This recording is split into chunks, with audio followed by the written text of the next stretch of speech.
결혼이라는 것은 두 사람이 서로를 선택하고 함께 미래를 그려나가는 것이라 생각했다. 적어도 나는 그렇게 믿었다. 하지만 내가 결혼한 그날 그 믿음은 조용히 무너지고 있었다. 결혼식이 끝나고 정신없이 피로연을 마친 후 우리는 시댁에서 하루를 보내기로 했다. 시어머니의 강력한 요청이었다. 처음엔 우리 집에서 시작하는 게 좋지. 그래야 기운이 좋아. 그 말에 남편은 고개를 끄덕였고 나는 잠시 망설였지만 웃으며 따랐다. 사실 그때는 아무 말도 할 수 없었다. 모든 게 낯설고 또 피곤했으니까.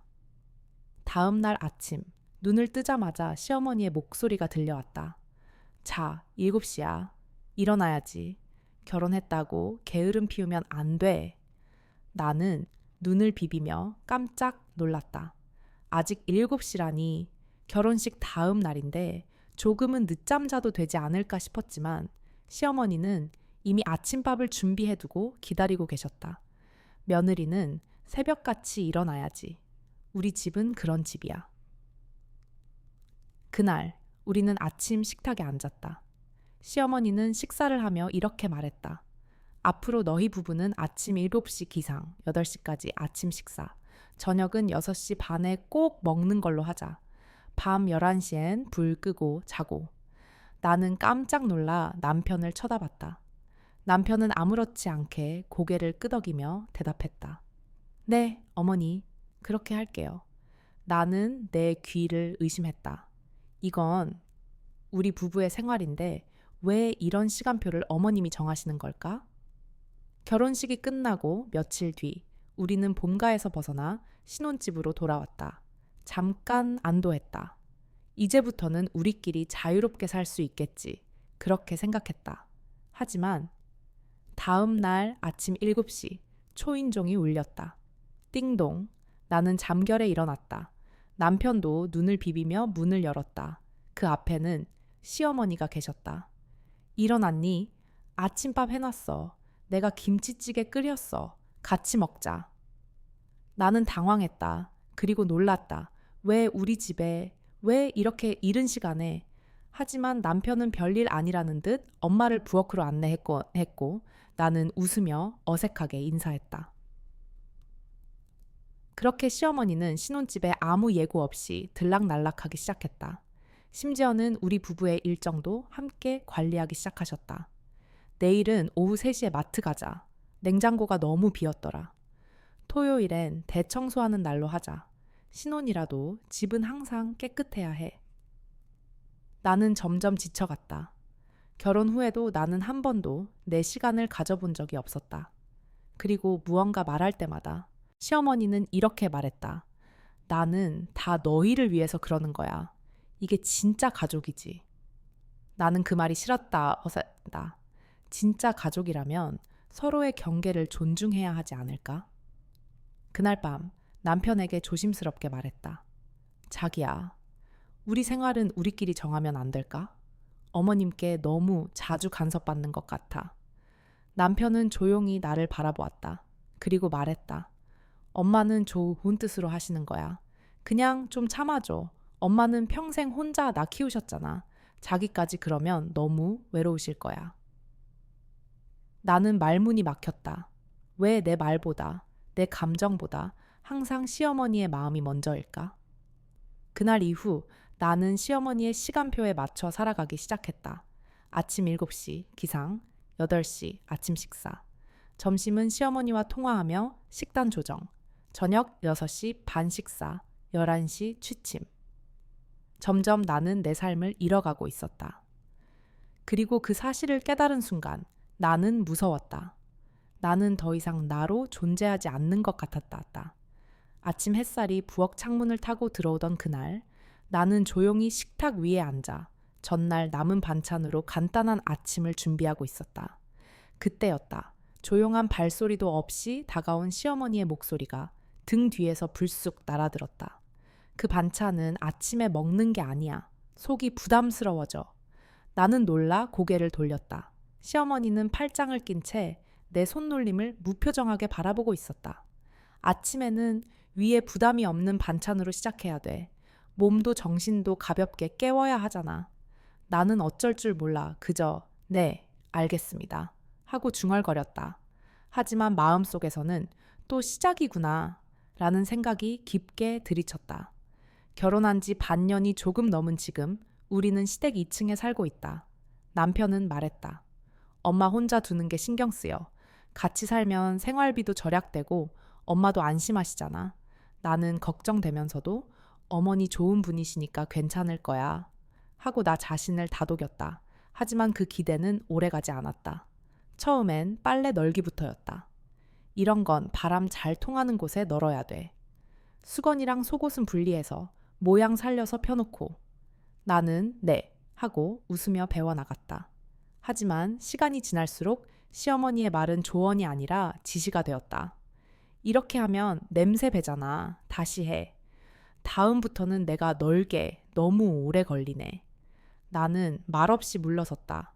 작은 실수조차 용납되지 않는다는 사실을 서서히 깨달아가고 있었다. 가장 힘들었던 건 요리였다. 나는 우리 엄마에게 배운 방식대로 된장찌개를 끓였다. 남편은 이 맛, 엄마 된장찌개랑 다르다. 근데 나 이런 맛도 좋다. 하고 웃어주었다. 하지만 그날 저녁 시어머니는 말없이 찌개 냄비 뚜껑을 열더니 숟가락으로 국물을 한 입 떠보고는 한숨을 내쉬었다. 이건 너무 짜다. 우리 아들은 이런 거 안 먹어. 다 버려. 그 말과 함께 내가 끓인 찌개는 싱크대 안으로 사라졌다. 나는 아무 말도 하지 못했다. 그저 국자만 꽉 쥔 채 고개를 숙일 뿐이었다. 남편에게 털어놓았다. 나 조금만 내 방식대로 해도 돼. 어머니가 너무 세세하게 간섭하셔서. 하지만 남편은 나를 보며 웃기만 했다. 엄마 원래 그래. 그게 엄마 방식이야. 마음에 없는 말 하시는 분 아니니까 너무 걱정하지 마. 그 말은 나를 위로하려는 말이었을지도 모른다. 하지만 나에게는 그냥 참아 라는 말처럼 들렸다. 그리고 며칠 후 냉장고 위에 이상한 종이 한 장이 붙어 있었다. 제목은 이 주간 생활 스케줄표. 시간 내용 06정엉 기상, 03꼼 아침 준비, 07정엉 아침 식사, 08몽 설거지 및 청소, 장보기. 또는 빨래 실장, 점심 준비, 짠짠, 낮 휴식, 쉬어당, 저녁 준비, 시작, 18형, 저녁 식사, 20덩, 목욕 20바행, 취침. 나는 순간 말문이 막혔다. 이건 나보고 이렇게 살라는 말인가? 조심스럽게 시어머니께 여쭈었다. 어머니, 이건 뭐예요? 내가 해보니까 이대로 하면 하루가 훨씬 효율적이더라. 너도 처음엔 이 스케줄대로 움직여봐. 집안일에도 리듬이 필요하니까. 나는 아무 말 없이 고개를 끄덕였다. 하지만 속으로는 외쳤다. 내 시간은 어디에 있는데요? 밤이 되어 거실 불이 꺼지고 조용해졌을 때 나는 침대에 누워 휴대폰도 보지 않고 그저 천장을 바라봤다. 내가 진짜 하고 싶은 건 뭐였더라. 이 집에서 나는 누구지? 아내인가? 며느리인가? 아니면 그냥 관리 대상? 내 삶의 나다운 순간이 사라지고 있었다. 내 결정이 내 생활이 모두 누군가의 계획에 따라 움직이고 있었다. 그게 어머니의 방식이라면 나는 어디까지 맞춰야 할까? 나는 언제쯤 내 목소리를 낼 수 있을까? 여보, 정말 그렇게까지 예민할 일 아니잖아. 남편의 말은 조용했지만 그 안엔 내 감정을 잘라내는 칼날이 숨어 있었다. 그날 나는 드디어 용기를 내어 말했다. 당신 어머니한테 한마디만 해주면 안 돼? 우리 부부 일이잖아. 식사 시간, 일정, 심지어 우리 데이트까지 모두 어머니가 정하세요. 나는 목이 메어 말을 멈췄고 잠시 거실은 조용해졌다. 그러자 남편은 어깨를 으쓱하며 말했다. 엄마가 너 싫어해서 그러는 거 아니야. 좋아하니까 신경 써주는 거지. 그 말에 나는 할 말을 잃었다. 며느리로서의 나는 어느새 이 집안의 객권이 되어 있었다. 내 일상은 내 것이 아니었고 내 선택은 누군가의 승인을 받아야 했다. 아침에 일어나면 시어머니는 거실에서 나를 기다리고 있었다. 오늘은 생선 반찬해. 냉장고 맨 아래 칸에 넣어뒀어. 말끝마다 우리 아들 좋아하는 거라는 말이 빠지지 않았다. 어쩌면 나는 남편의 아내이기보다는 아들을 위한 조력자가 된 기분이었다.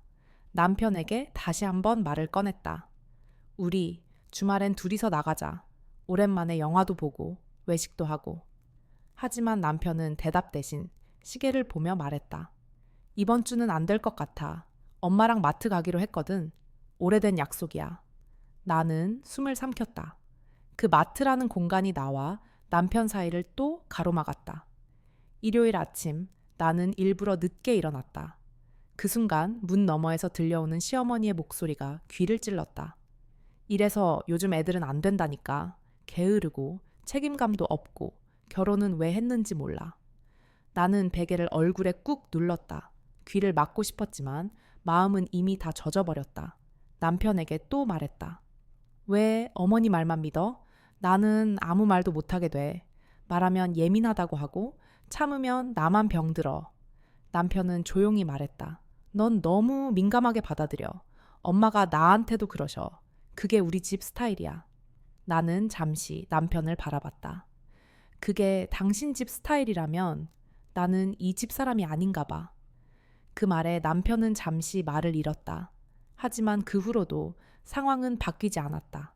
며칠 뒤 남편 생일이 다가왔다. 나는 몰래 예약해둔 레스토랑에서 조용히 축하해주고 싶었다. 하지만 시어머니는 말없이 전단지 하나를 내밀었다. 이번에 새로 생긴 고깃집이야. 생일날엔 다 같이 가자. 친척들도 부르고.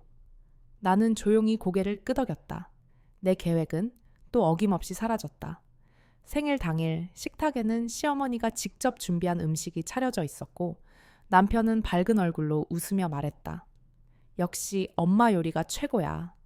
나는 옆자리에서 웃었다. 하지만 그 웃음은 내 마음을 덮지 못했다.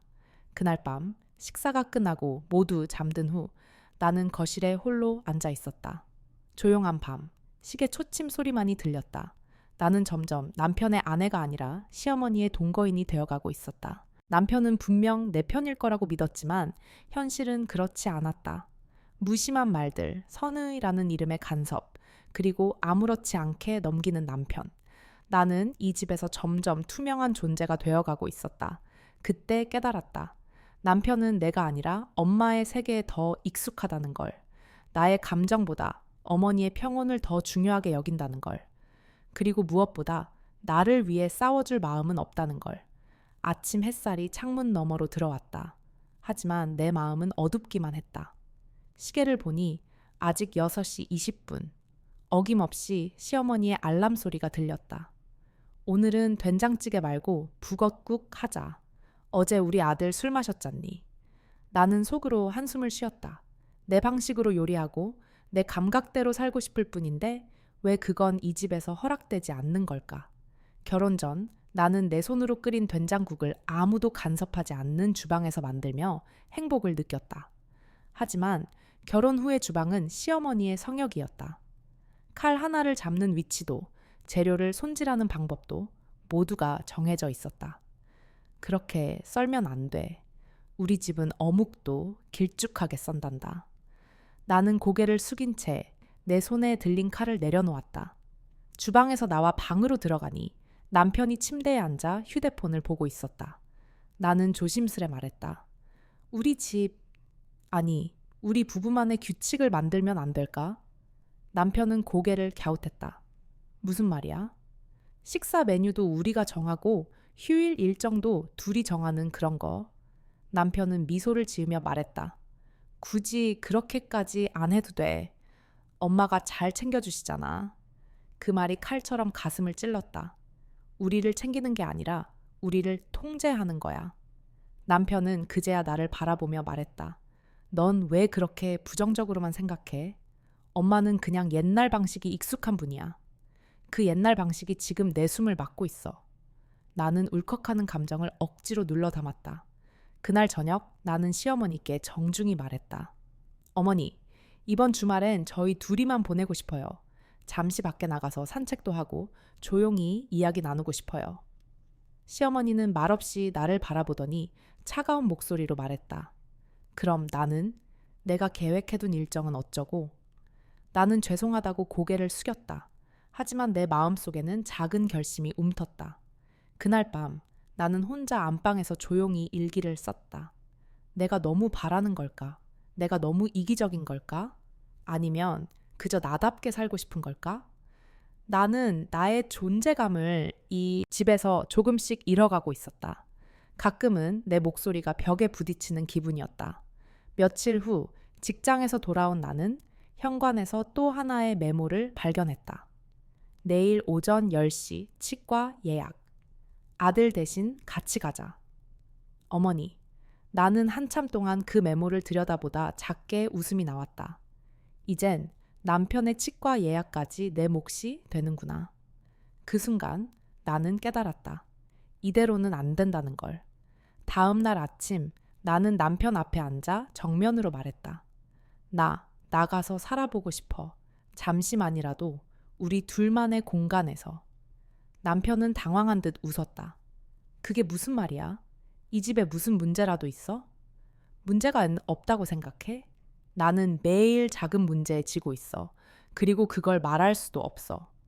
남편은 말없이 고개를 숙였다. 나는 다시 말했다. 당신이 정말 나를 사랑한다면 나의 삶도 함께 존중해줘야 해. 남편은 한참을 고민한 끝에 말했다. 엄마가 많이 서운해하실 거야. 나는 조용히 대답했다. 이젠 내가 너무 서운해졌어. 그날 밤 나는 짐 하나 없이 거실에 앉아 조용히 눈을 감았다. 이사를 결심한 날 나는 처음으로 진짜 숨통이 트이는 기분을 느꼈다. 물론 쉽게 결정된 일은 아니었다. 남편은 처음엔 완강히 반대했다. 엄마 혼자 두고 나가면 나쁜 자식 되는 거잖아. 나는 조용히 대답했다. 우린 부부야. 우리의 공간이 필요해. 그 말에 남편은 말없이 내 손을 잡았다. 그리고 며칠 뒤 작지만 햇빛 잘 드는 원룸을 계약했다. 이사 당일 시어머니는 아무 말도 하지 않았다. 하지만 눈빛이 모든 걸 말해주었다. 네가 우리 아들을 데려가겠다는 거구나. 나는 고개를 숙였다. 죄송한 마음이 있었지만 그보다 더 큰 건 살아야겠다는 절박함이었다. 그날 밤 새로 옮긴 집에서 남편과 나란히 앉아 컵라면을 먹었다. 김이 모락모락 피어오르는 그 소박한 식탁 위에서 나는 처음으로 남편의 눈을 제대로 바라봤다. 고마워. 결심해줘서. 남편은 조금 어색하게 웃었다. 근데 엄마 문자 500개쯤 와 있을걸. 우린 그 말에 동시에 웃었다. 하지만 웃음은 오래가지 않았다. 다음 날 아침 시어머니의 전화가 울렸다. 너희 이삿날 왜 나한테 말도 안 하고 가니? 내가 무슨 죄를 지었니? 남편은 죄송하다고 말했지만 시어머니의 목소리는 점점 높아졌다.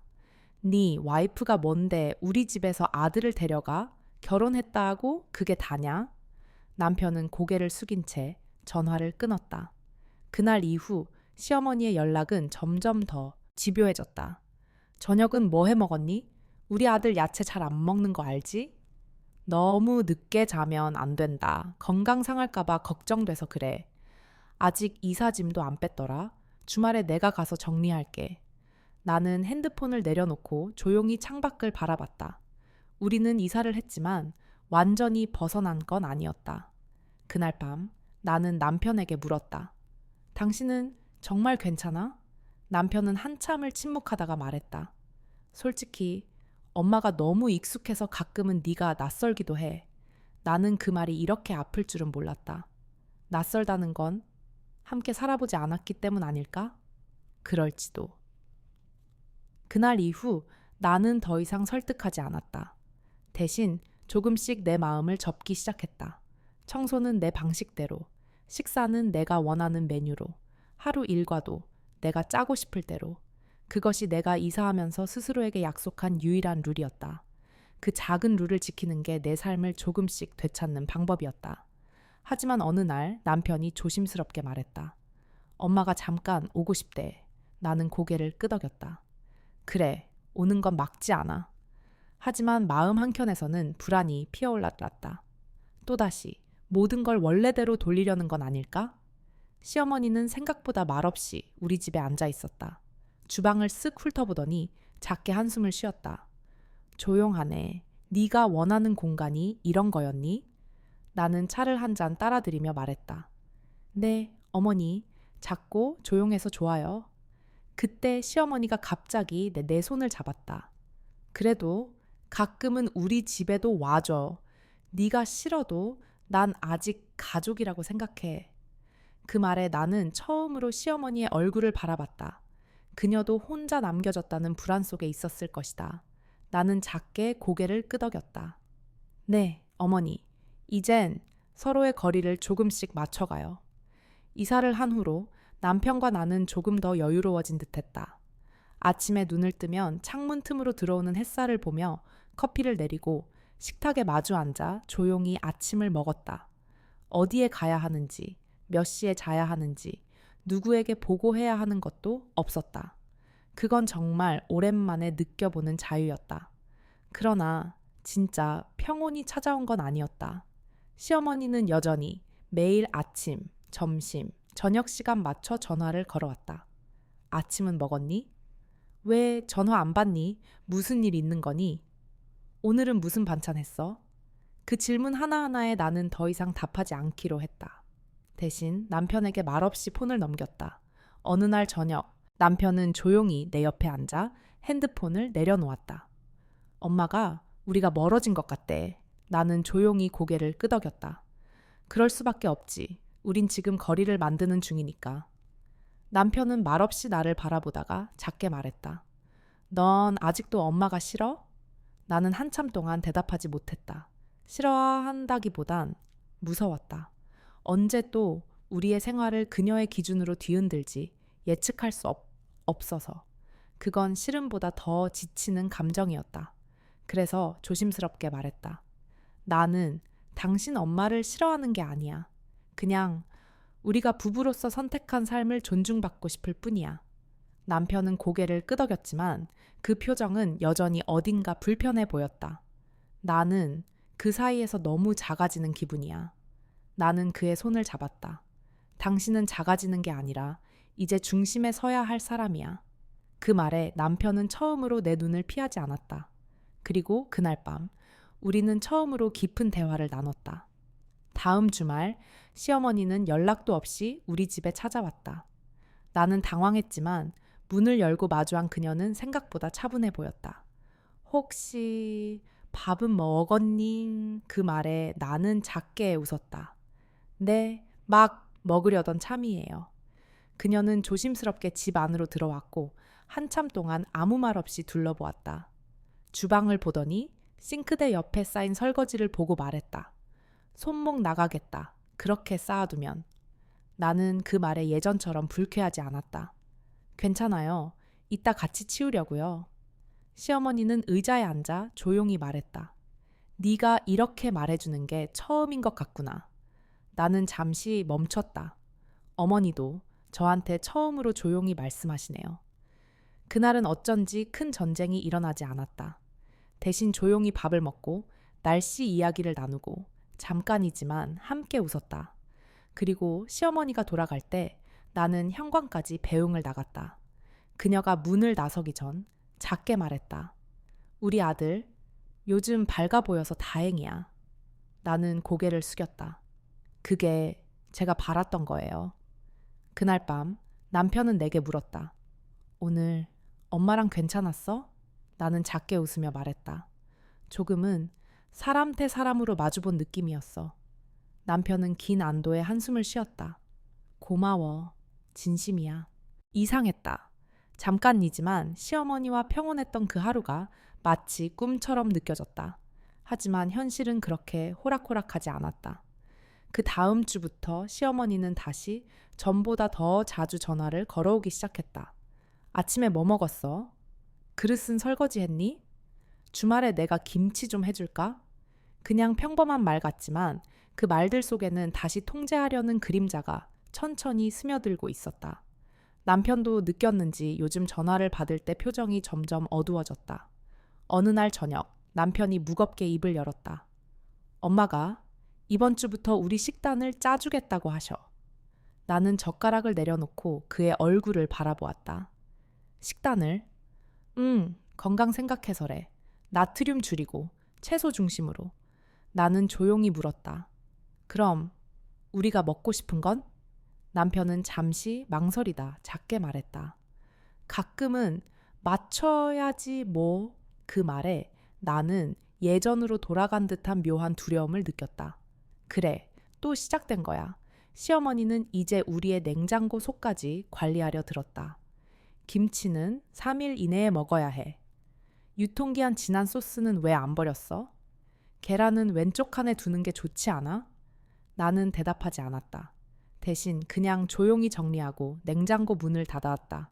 그날 밤 나는 남편에게 말했다. 이건 이전으로 돌아가는 거야. 우리가 왜 이사했는지 기억나? 남편은 조용히 고개를 끄덕였다. 나도 알아. 근데 엄마가 혼자 계시니까 더 예민해지신 것 같아. 나는 속으로 외치고 싶었다. 그건 내가 상관할 문제가 아니야. 우리 가정은 우리 중심으로 돌아가야 해. 하지만 소리 내지 못했다. 그 말이 남편에게는 너무 날카롭게 들릴까봐. 그 대신 나는 조용히 말했다. 당신도 그렇게 느끼는 거 알아. 근데 이젠 선을 그어야 해. 다음 날 시어머니가 집에 들렀다. 이번엔 큰 종이 가방을 들고 왔다. 안에는 한 주 분량의 반찬과 프린트된 식단표가 들어 있었다. 아침엔 두부랑 나물 먹고 점심엔 고기 조금. 저녁엔 너무 많이 먹지 마. 나는 그 순간 무언가 끊어지는 걸 느꼈다. 어머니, 나는 처음으로 눈을 맞추고 말했다. 우리를 걱정해 주시는 건 감사해요. 그 마음은 진짜로 고맙고요. 하지만 저희도 이제 저희 방식이 있어요. 어머니가 정해주는 시간, 식사, 생활이 아니라 저희가 함께 맞춰가는 게 더 중요해요. 시어머니는 순간 멈칫했다. 그녀는 무겁게 가방을 내려놓고 잠시 말이 없었다. 너, 나 미워하니? 나는 조용히 말했다. 아니요. 그래서 말하는 거예요. 그 말 뒤에 긴 정적이 흘렀다. 그날 내가 처음으로 시어머니에게 우리 방식대로 살고 싶다고 말한 후 집 안의 공기가 달라졌다. 정확히 말하면 어머니가 있는 공간의 공기만이 무겁게 가라앉아 있었다. 그녀는 말은 하지 않았지만 눈빛은 분명히 말하고 있었다. 네가 이런 식으로 나오다니. 그날 이후로 시어머니는 우리 집의 발길을 끊었다. 매주 정해진 반찬 택배도 없었고 아침마다 울리던 전화벨도 조용해졌다. 처음엔 후련했다. 정말이지. 아마 다음 저마마지. 마음이 가벼웠다. 하지만 3일, 5일, 그리고 일주일이 지나자 그 정막이 조금씩 나를 불편하게 만들기 시작했다. 어머니 괜찮으실까? 혹시 내가 너무 심했나? 그런 생각이 들 무렵 남편이 조심스럽게 말했다. 엄마가 요즘 아예 나한테도 연락 안 하셔. 왜? 그냥 섭섭하신 것 같아. 아무 말 없이 냉장고 문 닫은 것도 식단표 돌려드린 것도 마음에 남으셨나 봐. 나는 깊은 숨을 내쉬었다. 맞아. 나는 분명 선을 그었지만 그 방식이 완벽하진 않았을지도 몰라. 나는 그제야 한 가지 중요한 사실을 깨달았다. 내가 원하는 건 단절이 아니라 존중받는 거리였다는 것을. 그 주말 나는 작은 떡을 사서 시어머니 댁을 찾아 했다. 조금 망설였지만 현관벨을 눌렀다. 누구세요? 저예요, 어머니. 잠깐만요. 문이 조심스럽게 열렸다. 시어머니는 놀란 눈으로 나를 바라보았다. 떡이 좀 생겨서요. 어머니가 좋아하시는 쑥떡이에요. 나는 조심스레 건넸다. 시어머니는 아무 말 없이 떡을 받아들었다. 잠시 정적이 흐른 뒤 그녀가 입을 열었다. 미안했어. 뭐든 내가 챙겨야 직성이 풀려서 그랬어. 네가 불편했을 줄은 몰랐어. 나는 고개를 끄덕이며 대답했다. 저도 너무 갑자기 말해서 어머니 마음 다쳤을까 걱정됐어요. 근데 저희도 이제 결혼한 지 몇 년 됐고 우리만의 생활이 있어야 하잖아요. 서로 불편하지 않으려면 조금은 거리가 필요할 것 같아요. 시어머니는 천천히 고개를 끄덕였다. 그래, 이젠 너희가 중심이겠지. 나도 그걸 받아들여야겠구나. 그 말에 나는 마음이 놓였다. 우린 싸우지 않았다. 다만 처음으로 진짜 대화를 했을 뿐이다. 마음의 거리를 정직하게 말할 수 있었기에 이제 조금은 편안해질 수 있을 것 같았다. 그날 밤 남편은 내 이야기를 들으며 웃었다. 둘이 싸운 줄 알았는데 생각보다 잘 풀렸네. 나는 미소를 지으며 말했다. 대화는 때론 침묵보다 어렵지만 가장 필요한 거야. 며칠이 지나고 나서야 나는 정말로 깨달았다. 우리가 바란 건 단절이 아닌 존중받는 독립이었다는 것을. 그리고 그날 이후 시어머니는 조금씩 바뀌기 시작했다. 아침에 눈을 떴을 때 더 이상 휴대폰에 오늘은 미역국 먹어야지 라는 메시지는 없었다. 대신 가끔씩 잘 자고 일어났니? 라는 짧고 따뜻한 메시지가 남겨져 있었다. 그 작은 변화가 어쩐지 눈물 나도록 좀 고마웠다. 남편도 변했다. 예전에는 어머니의 말이 곧 기준이었던 그가 이제는 우리 생각은 이래 라고 말하기 시작했다. 함께 마트에 가서 우리가 먹고 싶은 재료를 고르고 가끔은 요리도 함께 했다. 그런 시간이 하나씩, 둘씩 쌓여갔다. 하루는 시어머니가 우리 집에 오셨다. 무슨 일 있으세요? 내가 묻자 그녀는 수줍게 웃었다. 그냥 네가 해주는 밥이 먹고 싶어서. 그 말에 나도 모르게 웃음이 나왔다. 예전엔 내 방식으로 요리하면 늘 그건 이렇게 하는 게 아니야 라며 잔소리를 하셨던 분인데 이젠 내 요리를 기다려주시기까지 하다니. 그날은 된장찌개에 고등어구이, 그리고 내가 만든 애호박전. 시어머니는 조용히 천천히 음식을 드셨다. 그리고 식사 후 그녀가 내게 말했다. 맛있다. 너만의 방식으로도 충분히 따뜻하구나. 그 말 한마디에 내 지난 서운함들이 눈 녹듯 사라지는 기분이었다. 변화는 하루아침에 일어나지 않았다. 하지만 분명히 우리는 변하고 있었다. 서로를 조금씩 이해하고 때로는 물러나고 때로는 손 내밀며 진짜 가족이 되어가고 있었다. 나는 문득 결혼 초를 떠올렸다. 모든 걸 잘하고 싶었다. 시어머니께 인정받고 싶었고 남편에게 좋은 아내가 되고 싶었다. 하지만 너무 노력한 나머지 정작 나 자신을 잃고 있었다는 걸 이제야 알게 되었다. 지금의 나는 완벽하지 않지만 내 삶의 리듬을 되찾았다. 가끔은 시어머니와 차 한 잔을 나누고 가끔은 남편과 늦잠을 자고 가끔은 그냥 아무것도 하지 않는 날도 있다. 그런 일상이 소중하게 느껴진다. 이야기를 정리하며 나는 이 말을 꼭 전하고 싶다. 모든 시어머니와 며느리 사이가 이렇게 풀리진 않을 수도 있다. 하지만 한 가지는 분명하다. 거리는 갈등의 끝이 아니라 서로를 이해하기 위한 시작점이 될 수 있다는 것. 사계절이 지나고 우리의 관계도 조금은 달라졌다. 서로를 바꾸려는 싸움이 아니라 서로를 이해하려는 여유가 생겼다. 그렇게 우리는 각자의 위치를 조금씩 되찾아가고 있었다. 남편과 나는 이제 우리만의 속도로 살아간다. 아침에 눈을 뜨면 서로에게 잘 잤어? 라고 묻고 밤이 되면 오늘 어땠는지 짧은 이야기라도 나눈다. 이 단순한 루틴이 얼마나 소중한 것인지 이제야 안다.